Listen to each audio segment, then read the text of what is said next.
Welcome to Refirement Life, the podcast for anyone navigating life transitions or planning to make life transitions to ensure your next years are your best years. Listen in for insightful, generous, and sometimes humorous conversation. It's time to get fired up with Christine Zamuda and Muge Wood, your hosts for this latest episode of Refirement Life. This one is entitled Perseverance, Humility, and Competition, Lessons from the 2024 Summer Olympics. So, wow, while we've been watching, before we dive into our topic, how about some reflections from last week? I'm here with my favorite, fantabulous co-host, Muge Wood. Muge, how was your week? Week has been good. Actually, I have been very inspired with the Olympics. So I am looking forward to this episode. In the meantime, I've got my own, achievement plans in motion. So they include things like finalizing my plans to attend US Open at the end of the month, which will be my first time as a very engaged fan at US Open. So I'm looking forward to that. And also just staying in the game of tennis. For me, it requires a lot of mental engagement because I improve very slowly, and it can be frustrating at times. So I appreciate the encouragement from my tennis coach, from my friends. And one thing that stays with me that my coach says often is, focus on your good shots. Instead of dwelling on what you missed, focus on what you made. So I am keeping my head space in that lane. So my goal is to stay in the game and watch the game. And Olympics certainly has been helping me. Focus on the good shots. I love that. Yeah, it is that motivation when you see something and you're like, that was perfectly played. I can do this. This game is not beyond me. That's exactly right. I just need to do more of that. Yes. Less of that. Yes, that's right. Well, we have a tennis team and our clinics are Wednesdays. And this past Wednesday, we showed up, all of us, and we're trying to play earlier in the morning, which really isn't good for our tennis game. We're trying to beat the heat here in the DC area. And we show up at this last week, it was 8, and people just aren't awake. Like this is very much a 9 o'clock, even 9:30 crowd. Anyway, we get on there, we're playing around, and everyone's moving a little bit slow. And I told my one girlfriend, I said, I would love to mic our coach and just, like the NFL does, where you hear those things under his breath, like, oh, there she goes, lead legs, can't get to the ball, lead legs. That is awesome. That does help. I sometimes get that whisper for myself. And when the coach is behind me, he's like, Muge, you have to move with the ball. Like, you cannot wait for this ball to come to you. So you can't be like cemented in your position. You got to move with it. And I'm like, oh, do I? Or do I just let it go? Well, you're going to enjoy, I'm sure you're going to pick up a lot of new tips when you go to the US Open. I took in the City Open, which is a local tournament here in DC, and it was super, super fun. I was able to see Ariana Sablenka play, Victoria Azarenka, both, very high-ranked players. And then we were able to see in the evening Frances Tiafoe take on Rublev, and Frances Tiafoe is a hometown favorite here in Maryland. In fact, like his story is pretty cool. His father worked in the school system. I believe he was a janitor, and Frances was always hanging around as a kid, and someone invited him, hey, take some lessons, and from there he got the bug and just showed great promise and became this amazing player. So everyone was on their feet when he, started to beat Rublev, and it was just a really, really fun match. So I hope you get some good ones when you are there in New York. That's going to be a fantastic experience, I'm sure. I hope so too. And also, I'm thinking of the merchandise I may be shopping for. So that will also be good memory of the experience, hopefully. And Tiafo is amazing. I got to watch him at the clay court men's championship in Mhm. Houston at River Oaks. I mean, everything about him is so inspiring. It looks like you had some big names there. Yes. See the battle. Awesome. Yeah. It was a lot of fun, a lot of fun. So, on to our topic. We've got lots to talk about, and we're going to talk about the Summer Olympics. I'm just amazed by the life lessons as you take in the stories of the athletes, the stories of the family, see them in action, how they handle both winning and defeat with grace.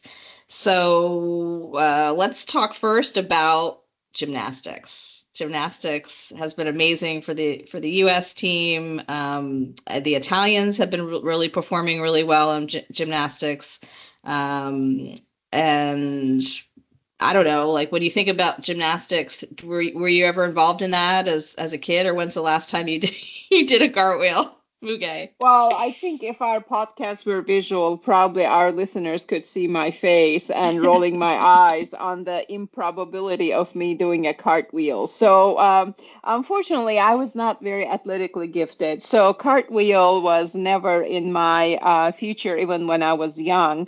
So, but the idea of being able to do a cartwheel is just incredible. So I always say being fascinated by gymnastics and ice skating. So I have to wait for ice skating for Winter Olympics. But just the twirl, spin, turn, just looking at it, I'm like, how are you not getting dizzy alone doing this on the floor, much less on a vault, on the beam, the uneven bars?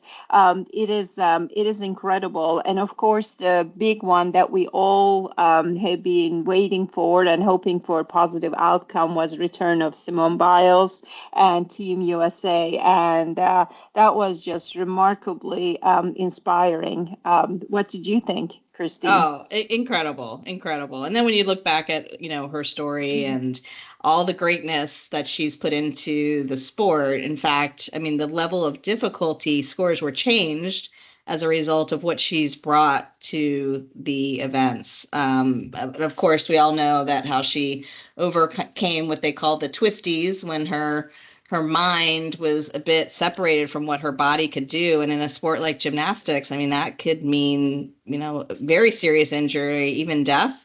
And the fact that she came back is just a wonderful story of mental toughness, also taking care of yourself, taking herself out of that particular competition when she wasn't 100%, and now coming back in bigger, better, like huge triumph. It's been amazing to watch.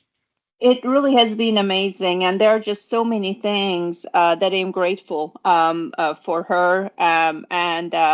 The whole twisties. We were. I know this is not funny. We're like, maybe I have tennis twisties. Like I am separated from my racket and tracking the ball, so I may have twisties of my own kind. But when you look at Simone Biles, I mean, she is 27 years old, which is not exactly super young for the sport of gymnastics. And what I love the most about her, in addition to just incredible athleticism that she brings, is her focus on mental health and how she has been very transparent about that. She has been very open about how she has benefited from therapy. We saw her integrating some of those practices on the sidelines before a routine. She's meditating, she's doing some breath work, and being able to take that not only to revamp how she showed up and manage her outlook, stress levels, but she also has become a role model for the team as well as everybody aspiring to perform at that level of athleticism. So, I mean, it's just such a remarkable story. I think we all wanted her to get this level of achievement. I still cannot process how you come back and how you handle that level of pressure, but at the same time, being so graceful and almost casual about it and having fun. going for those next levels of achievement. But I think first and foremost, her transparency, candor on the importance of mental health, I think has been absolutely remarkable. Yeah. There's a good Netflix documentary too. I think it's just 2 episodes on her and her, where she came from, and, her situation with how she was raised was pretty interesting and challenging. Her mom was a drug addict, had 4 children, they were separated in foster care.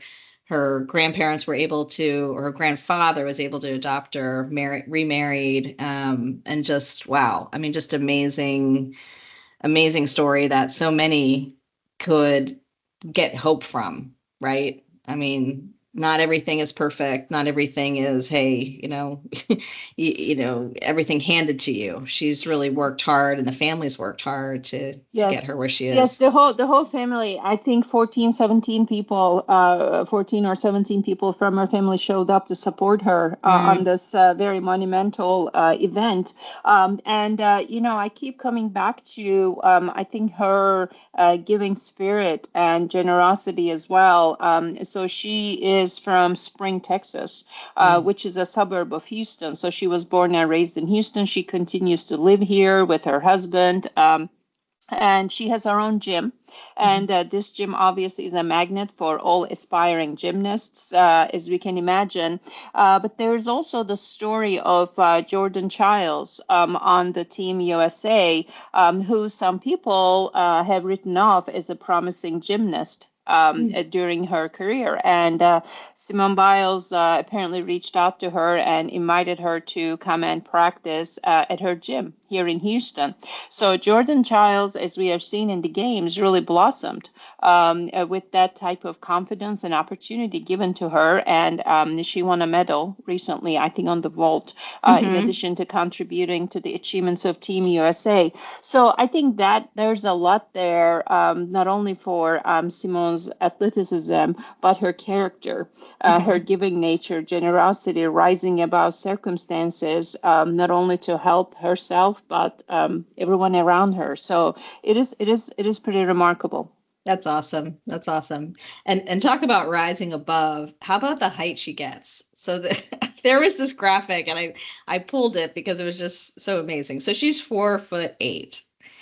And they compared the height that she gets to in those jumps to stacking 9 boxes of Wheaties at 9 feet 10 inches, well above Shaq, who's 7.1, and above the basket where you could dunk. So she could literally dunk as a 4.8 person.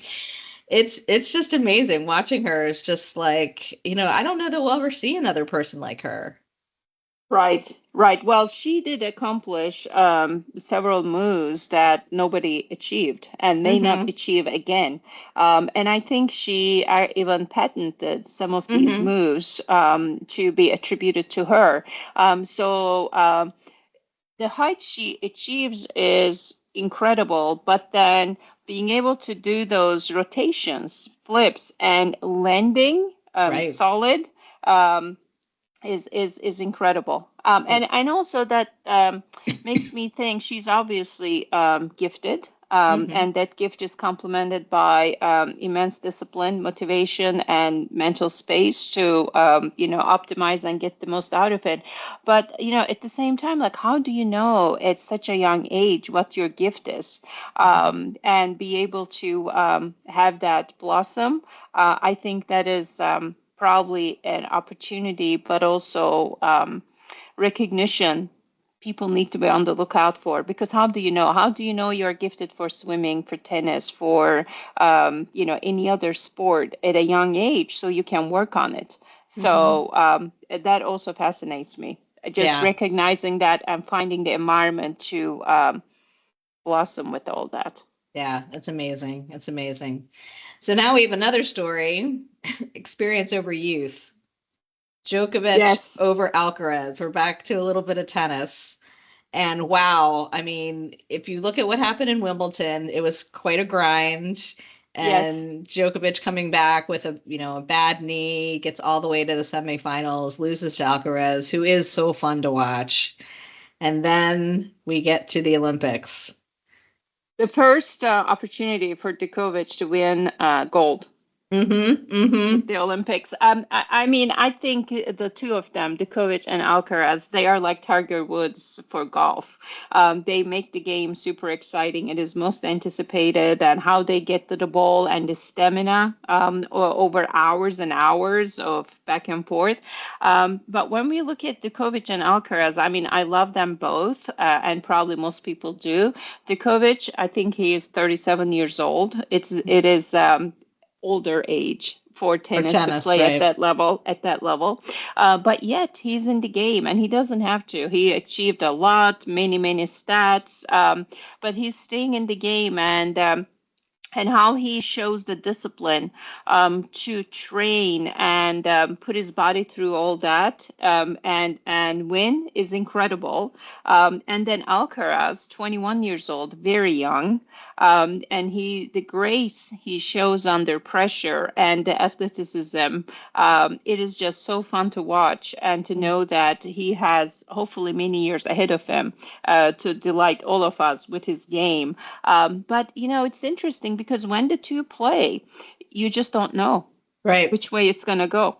Yeah, and if you look at the stats, they're pretty close. So the score, the final scores were, excuse me, 6-3, 6-7, and 6-4. And then if you look at the key stats, first serve percentage, Djokovic 68%, Alcaraz 64%. Winning shots, pure winners, Djokovic 34, Alcaraz 32. And then unforced errors, Djokovic 28 and Alcaraz 30. So just by, a couple shots on each side. But all those things come to contribute to a close score and also, an ultimate victory by Djokovic, which is interesting. I do like one of his stats that he's been showing, or not stats, but more a quote that he said right after this. And he says, be in the present, forget about the past. Future is going to happen. If you want a better future, you create it. Take the means into your hands. And, he says that as a 7-year-old, he was dreaming of winning Wimbledon and always visualizing that, putting the work in. And so he's, won Wimbledon a few times. And then this, as you mentioned, first Olympic gold. It's pretty amazing. I think the power of visualization is incredible. Another one I'll call out is the doubles. Alcaraz and Nadal played. I saw that. Nadal Alcaraz, right? So, I mean, that is a very poignant moment, especially for Alcaraz, I think, because they show pictures of when he was a young boy. And there are pictures of him next to Nadal where he's aspiring to be like him. So for them to play doubles as many times as they did is also pretty monumental. So, thinking possibilities for yourself, even beyond the reach of anything that has ever happened before, is really uplifting. Agree. Then we get to our next topic, humility in action. So I pull Katie Ledecky, and Katie Ledecky is one of our hometown favorites. She's from Maryland. We raise a lot of amazing swimmers in this area. We own. So what is with that? Like, do you have something special going on? Something's in the water, baby. Something's in the water. Something big and impressive is in the water. I like that. Exactly. By the way, I read a recent statistics about kind of your neighborhood. It says the fittest city in United States. And I'm thinking California, Seattle, Portland, places beautiful outdoors. It says Arlington, Virginia.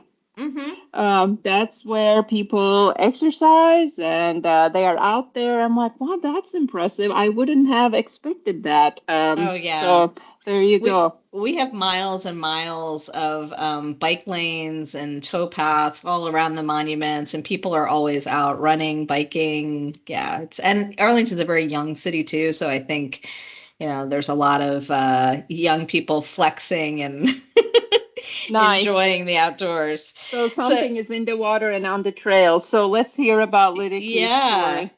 So, she has now become the most winning female athlete of all Olympic sports, let alone swimming. And what strikes me about her is her humility. When she's interviewed by the press, they'll tell her, like, oh, well, you've broken another record. And she just looks at them like, oh, okay. She's really thinking about her sport, her game, how she's breathing. And she says that. She says, the press has a better idea of where I am in all these stats than I do. I'm really focused on the game, focused on my sport of swimming. And she also has some grace in the way that she handled winning. One of her biggest rivals and someone she's always close to in terms of competition is a swimmer, Titmus. And when the journalist asked her after the interview when she beats this woman, she says, well, how is this rivalry? And, what kind of spurred you on to succeed over her? And she said, well, really, it's a friendship. And what I said to her after the race was, thank you for making me better. We bring the best out in each other, which is just, wow, amazing. What a wonderful thing to say. And you could tell that there's a lot of warmth between those two and respect for what they bring to the sport.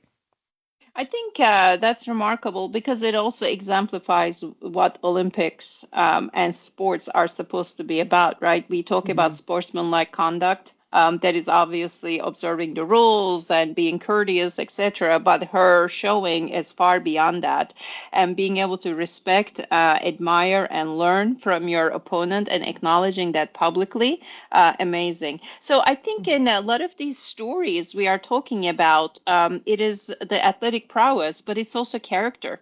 That helps these individuals shine not only as athletes but as leaders in their communities at the world stage and inspire us all. I think the importance of character, integrity, comes into play as well. It's more than just a number of serve shots, distances you swim. It's the whole package of what makes a human incredible. That's right. That's right. And that's a great observation. And just think of the pressure at that level. And they're still coming forward as just tremendous people, tremendous human beings. So here are three quick stories we're going to touch on. I was really taken with Yaroslava Mahuchik, who is a high jumper. And she recently took the gold.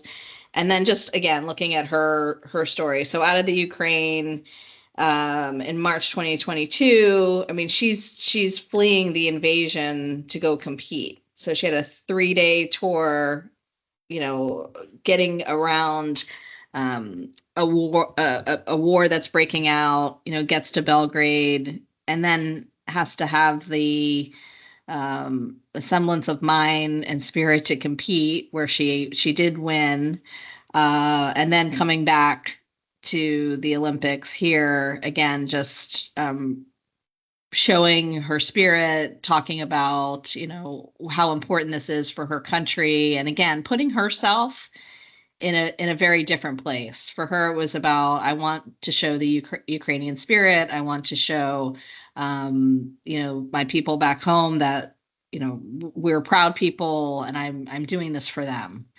And she just stole my heart. So I wanted to mention her. That's that's amazing. And I think, again, when we think about Olympics, they are about uniting people. And it is incredibly difficult with all the divisions, turmoil, conflict that's going on around us to be unified. So it is great to see that perseverance and rising above circumstances. When I was watching the opening ceremonies, and I took the entire 3 hours and watched the whole thing, I just love how they are coming down the Seine River with their own flags. And we saw some of the stories and countries represented, the refugee team, Ukraine team. And just to think, what it takes for these individuals to show up, Mm-hmm. and also be able to compete at that level. It is beyond human ability almost, I think. Yeah, yeah. It's amazing. And speaking of showing up, now this is not from this year, but this was pulled from, I think it's from the 2000 Olympics, but I just learned about this story and I just couldn't believe it. Apparently, in the Olympic Games, they will do a wild card draw to encourage participation by developing countries, to kind of even the playing field a little bit, and did this for a swimming event. And the wild card that they pulled was from Equatorial Guinea, and the gentleman who was pulled to swim, his name is Eric Musambani, had never swum before. I don't know how this country chose him, but this poor guy had never swam, didn't know how to swim. So he gets this great opportunity to represent his country. He learns in 6 months how to swim. And I guess the circumstances of how he learned were pretty crazy too. Like he can only swim certain hours in a certain place, and it was only a 25-meter pool. Like, did not have any of the advantages that a lot of other athletes would. And he gets to the event where now it's the qualifier, and he has 4 other competitors.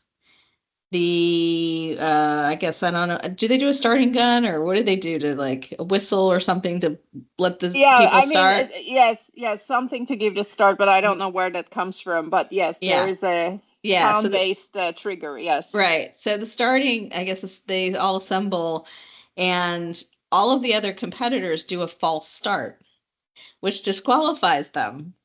Oh, wow. So then Eric gets to swim the big length of the pool. He comes in with the slowest time ever, but he completed it and showed up. And I just love the story for so many reasons. I love it that he learned how to swim. There's so much, I don't know, excitement. Like it just was kind of meant to be. He was like tapped, almost like he got the golden ticket or something, like a Willy Wonka kind of moment. And then he wins. Wow. See, Yeah. I mean, I think there's so much packed into that story, right? It's beating the odds, and it warms your heart. We don't wish ill on anybody, but it's almost like so glad this happened to him. Yes. And beating the odds and the hope and not giving up and showing up. I do believe much of life is about showing up. You got to show up to win. You got to show up to have a chance to participate. So what a remarkable story, and it's absolutely heartwarming. So as our time winds down, I will call out one more that I am very drawn to, because this one is from Turkey. So this story that created a lot of viral effect and memes is the story of the shooter from Turkey, 51 years old, Yusuf Dikic. He won the silver medal for shooting. And what made it special, in addition to his medal, is how casual he appeared in all of this. And apparently people show up with special clothing, focus sharpening visors, certain headsets. So you are kind of all decked out in gear for this event. So he shows up in jeans and a t-shirt, and he's barely wearing earplugs like the ones they give you on the plane, nothing too special. And he aces it. Wow. And one hand is in his pocket, and with the other hand he's shooting. And people are like, how is this possible? Like, his opponents are all in this special gear, and they interview him, and he says, I really don't need all that gear. It's actually a distraction, and I keep my hand in my pocket because it helps me with my posture and equilibrium. I'm a natural shooter. I just do it. And on top of that, he also likes cats.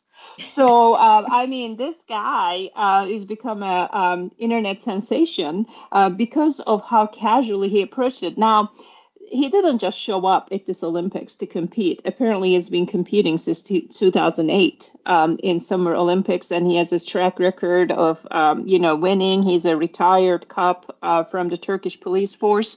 But the story of how casually he showed up and made it look like effortless was the big story, and I love that story. And after he returned to Turkey to much fanfare, he's like, yeah, it's just not that big a deal. I mean, that's my passion, that's my hobby, that's what I do, and off to the next thing. I think something to be said about maybe approaching it with a degree of casual approach instead of putting so much pressure and must win attitude and stress. I think for any situation, we feel that when we make it like so high stakes and put the pressure, it can take away from the joy and performance abilities as well. I wonder too if this is another example of just age and experience, because he's 51 years old. Yes, right? Yes, 51 years old, and yes. Yeah. So he's seen seen enough life to be very confident and just thoughtful in his approach. Apparently, like, we could all learn from just putting your hand in your pocket and yes, I am doing what you do. Yeah, I'm not a shooting person, but if I ever take that up, I will remember that tip. Yes. The hand in the pocket apparently helps you with your balance and aim. So, Christine, I mean, there's just so much ground to cover. I love this period, especially as we approach college football. We need inspiration, so we have been getting this in abundance. So, what are your thoughts on how we can incorporate our Olympics mindset into our lives beyond the Olympics? What are you thinking?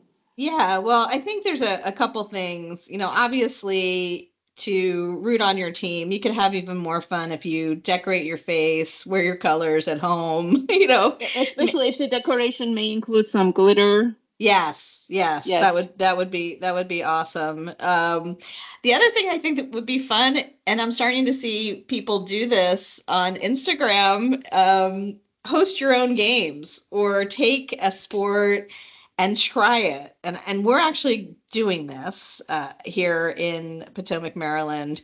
I ordered both a men and women's shot put, and we're going to try it in our backyard. I have the women's, which is 8 pounds, and I'm waiting for the men's, which is 16 pounds, which should come today. And we're going to do some spray painting on the lawn in the back, 20 feet, 22 feet, maybe 10 feet, because I don't know how far we're actually going to do this. And I promised my neighbor that I would do it not in her direction, but in the other neighbor's direction, just in case it goes. Come up with something like this, creative and fun. That's why I thought I asked you. I cannot wait to hear how this goes. Maybe a little documentation, and we may have to come experience that. And I mean, of all things, how did you come up with this? My son and I were watching it, and I was like, I think that'd be fun. You see how they put the shot put next to their face, they do 3 spins, and then they throw it. I think anybody could do that. At least try it. Yeah. It looks that way, right? Until we try it. All of a sudden, I've got like 3 broken windows. And my thing is just don't hit yourself with the shot put. Like, make sure that thing doesn't come hurling back at you. I don't think you can. Actually, I don't know. Maybe I should look that up. Best way not to. I recommend a helmet for the first one. For the first attempt, just to be on the safe side. I don't want to lose my co-host to shot put. That's right. Okay, well, I'll keep you posted. I'll report on that in our next one. I'm sure we're going to do it by this weekend because my son's got to go back to school, and this is a really important thing for us to do together. That is. The other thing, breakdancing. So we haven't seen a lot of breakdancing yet in the Olympics, and that's supposed to start this weekend. I think it's really easy to throw a piece of cardboard down on the ground and try and do some of those moves, Yeah, well, yes, I think head above the legs would be important, and yes, that would be inspiring. I'm looking forward to that. Yes. Yes. So we'll keep our eyes on that. And then I think a sport that we probably don't play enough is badminton. Mm. Right. And did you see Snoop Dogg? He did some commentating on badminton, which was hilarious. He was like, as Yeah. they're throwing it back and forth, he's got that. No, I got that. You want this? I got this. I haven't caught that, but I've caught other memorable Snoop moments, including Yes. the one he was twinning with Martha Stewart on the Yes. stands watching the equestrian event. It has been fun to watch. Yes. Oh yeah, he's had the time of his life for sure. And then the last one, hey, have an international potluck. Bring food from around the world, celebrate all of our differences, and enjoy some of the traditional cuisine around the world. That's always a fun thing to do. So those are my tips. And keep watching the Olympics. We have, I think, 4 more days. That is awesome. I love them all. I think anytime food is infused into the activity, it makes it better. I'm thinking of my own sort of non-Olympics activities. They are not exactly Olympics caliber, but we finally will want to try our glow-in-the-dark bocce ball set that we Ooh. got for Christmas some time ago. So we just want to see how this works at night. The That'd be promise is so that fun. the promise is that you can see these things. And then, like your son, Christine, my son is going back to college for his senior year as well. So before he goes, we will have a little fierce and friendly putt-putt tournament at Houston downtown in an air-conditioned space, which is very essential for living conditions in Houston. And eventually, maybe we get a little sand volleyball as well at the courts near us. So we got a mix. We got a mix coming up. I'm looking forward to it. That is fun. We actually had a family putt-putt game this summer. And I will tell you, as I got through maybe half of the game, I was well behind. So my fun was sabotaging everyone else. I would just hit their balls. And I would decide, nope, my husband's not going to win. I'm going to let my kids win. Well, all of a sudden, especially when I volunteer to keep the scorekeeping may go astray. There you go. And a little less detached from reality. And the other thing I do is I blame it on the course. So I'm like, you are just getting lucky on this course. Let's try another one.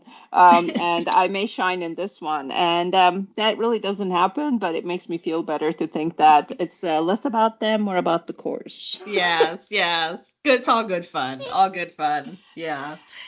All right. Well, I so enjoyed spending time with you as always. And for our listeners, always, if you have a moment, post a review, subscribe and follow, and share our podcast with a friend who might enjoy it. And with that, we'll sign off. Until the next time. All right. See you. Thank you for listening. Our hope is to spark a little joy, inspire, and educate our listeners in ways to live an even more meaningful life. If you have reactions to share from what you've heard, please visit our website, refirement.life, to leave a voice message. You may even be featured in a future episode. To keep in touch, subscribe to our podcast, Refirement Life, using the podcast player of your choice. Always remember, you are never too old to set a new goal or to dream a new dream. Thanks again for joining us on this episode. Until next time.